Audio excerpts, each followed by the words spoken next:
Naoya Inoue doesn't just win fights, he redefines what dominance in boxing looks like.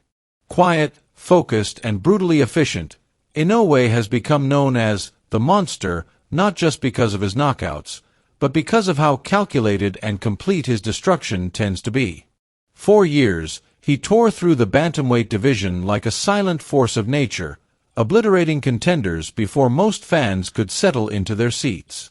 But it wasn't until the World Boxing Super Series that Inoue truly announced himself to the world. This wasn't just a tournament for titles, it became the proving ground where Inoue morphed from a prodigy into a pound-for-pound phenomenon. His story through the WBSS wasn't a linear display of dominance, it was a tale of power, timing, and eventually, survival. And as always in boxing, every myth must survive its own reckoning. Inoue's reckoning came at the tournament's end, but the journey there was a chilling reminder of what makes this fighter so rare. The journey began not long after Inoue dismantled Jamie McDonnell in 2018.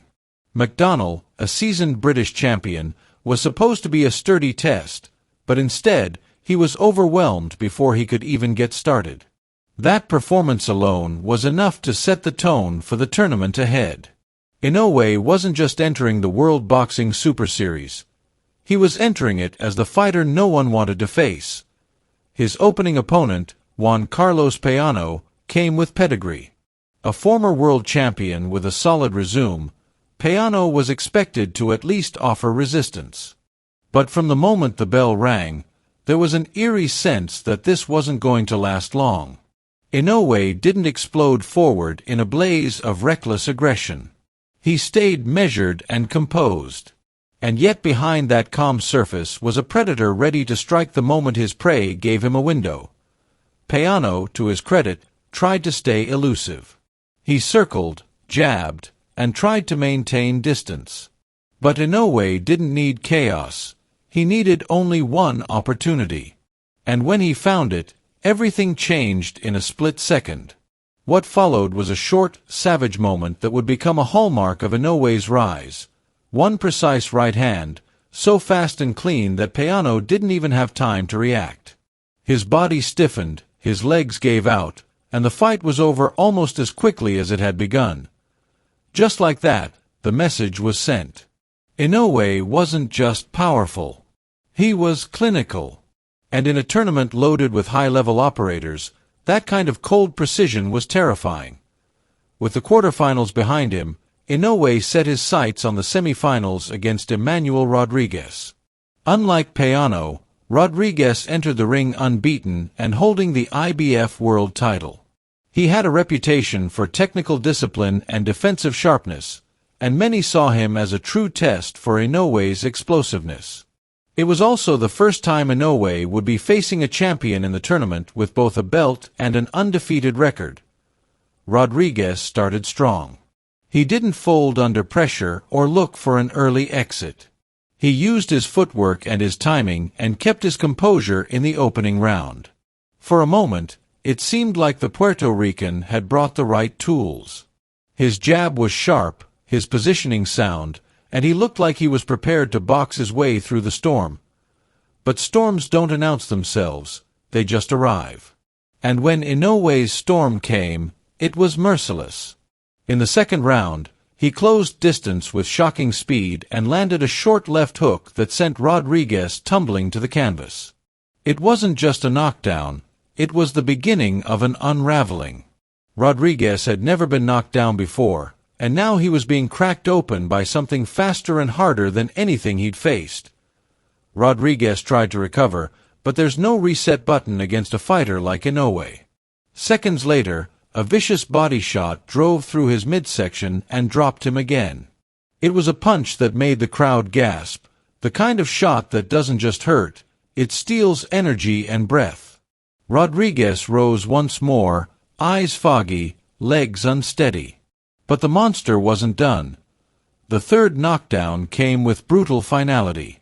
A combination, sharp, deliberate, deadly, ended the fight. Rodriguez crumpled, and the referee waved it off. In less than 2 rounds, Inoue had unified titles and moved to the final of the tournament, and perhaps more importantly, had delivered another performance that blurred the line between skill and savagery. With those 2 victories, Inoue had become the breakout star of the WBSS. But his final test would not be a walkover. It would be a war against a legend, Nonito Donaire.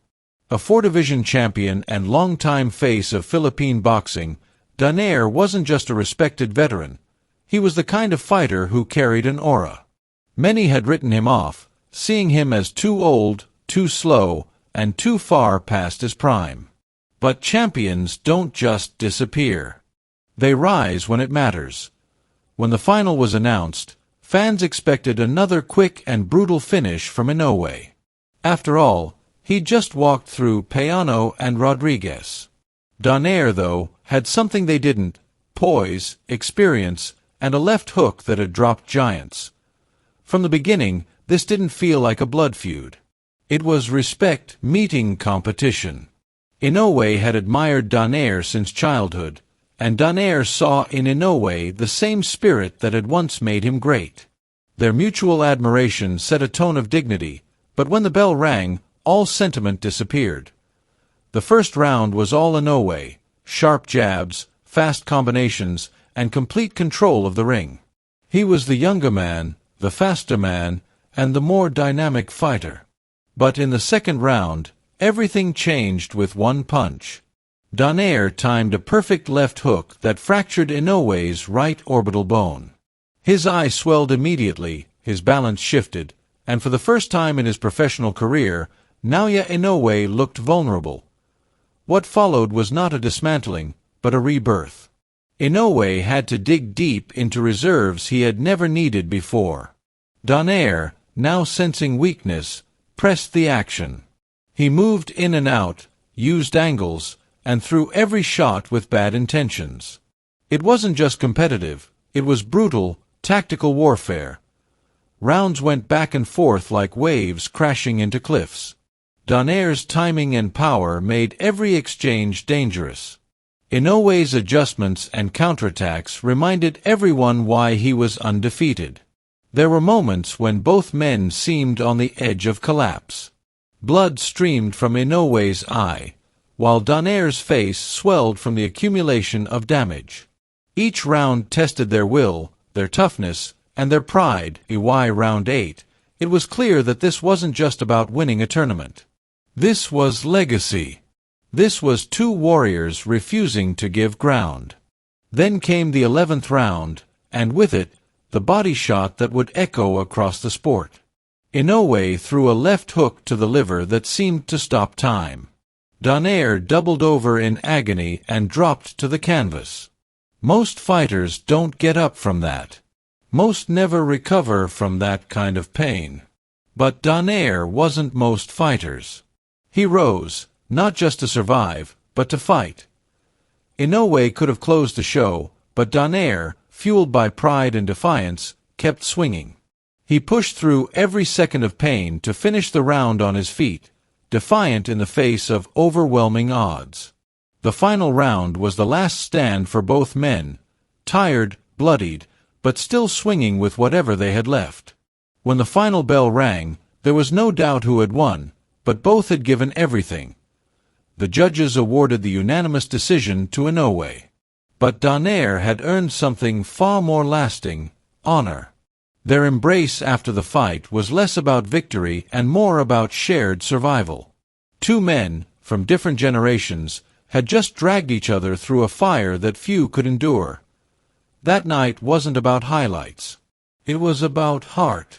It was about legacy. And it was about the confirmation that Naoya Inoue wasn't just a monster in name.